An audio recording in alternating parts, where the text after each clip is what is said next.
Hi, how you doing everybody? My name's Thomson and this is the first of my online guitar teaching videos. Today we're going to look at stylistic approaches.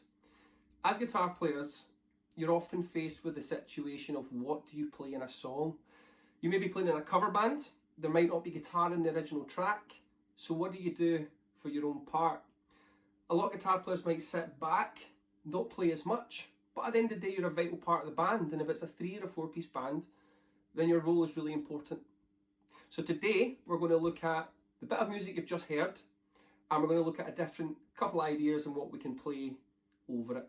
We'll look at chord parts, melody parts, and other things in between, and we'll have a look at different sounds and things like that as well.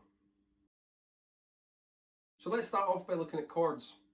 The chords to this track are C sharp minor, F sharp minor,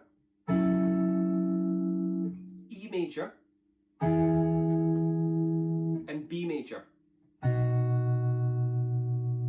Let's listen to the track first of all.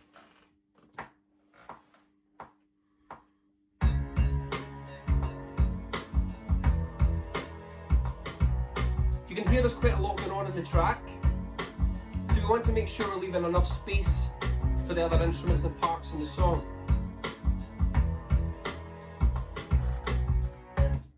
So I'm going to use my fingers, I'm going to use my thumb and my 3 fingers, no plectrum for this part, and I'm going to play C sharp minor, F sharp minor, E major, B major.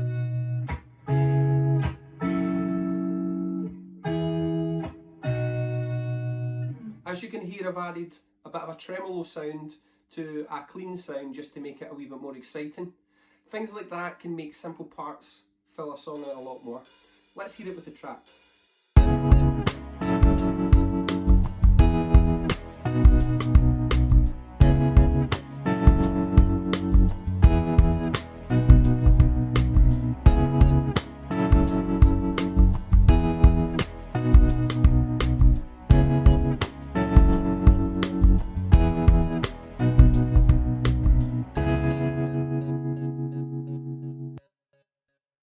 So you may be in a position that there's a keys player, piano player, whoever is already playing a similar chord part. So we want to try and play something different to add something else to the track, but again, not playing too much that it takes away from everything else. So we're going to play an alternative chord part this time, but instead of simply strumming the chords, I'm going to play more of an arpeggio melody type thing with them. I'm going to play the chords in a different position as well. Learning chords in multiple positions gives you much more options instead of playing them in the same position all the time. We'll get into more of that later. I'm going to play the C sharp minor 7 at fret 4, the F sharp minor 7 at fret 2, and I'm going to add my pinky onto E string fret 4, open E major chord, and when we get to B, I'm going to change the root note to E flat. It's still a B chord, but it's inverted, so it's over the third of the chord. Jimi Hendrix used this kind of thing quite a lot. So it's quite cool. So I'm going to play a picking part with it. The tab will be on the screen if you want to join in.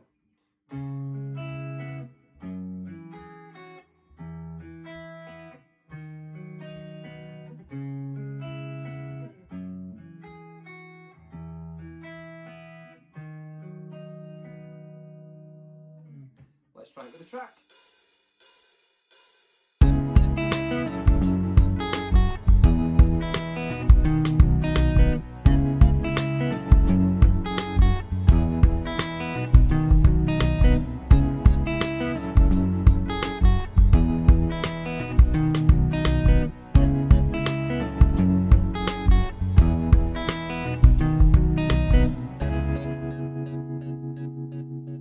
If we're going to look at different parts we can play, we can't possibly miss out the riff. It's the most guitar type thing that we could possibly play. In certain songs and scenarios, especially if you add things like distortion and delay, it can be too much for a song. Sometimes it sounds great, but sometimes you're better to sit back and let the other instruments have their moment to shine. But for this track, we're going to go straight in a riff. We're going to look at the scale that we're going to use first of all. It's called the C sharp minor pentatonic scale.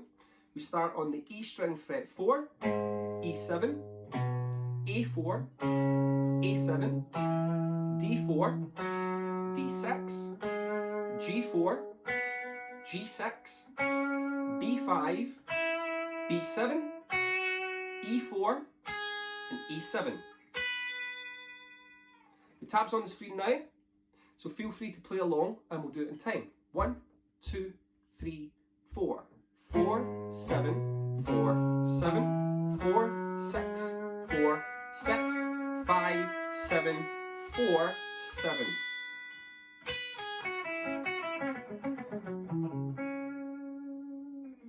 At the end of this teaching video, you're going to basically have a couple of minutes of the backing track. What you really want to do is try and write your own riffs, your own chord sections, your own parts. Walking into a studio after practicing this multiple times means you're going to have a full array of tools and different things that you're able to pull out the bag because you've practiced it, and that's really what it's all about, having different things that you can play. But let's have a wee look at the riff. Again, the tab's on the screen. Feel free to play along. We're going to add some distortion as well. 2, 3, 4, 1.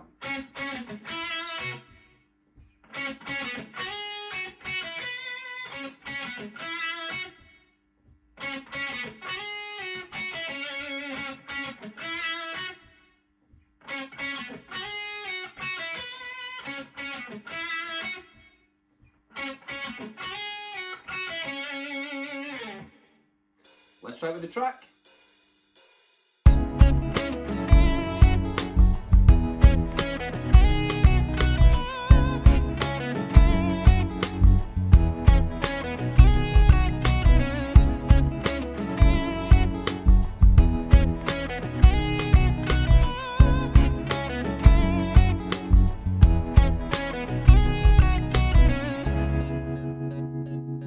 So in today's track, we've looked over some chords, we've looked over arpeggial melody parts using some different voicings, we've looked at creating a riff using the C minor pentatonic scale.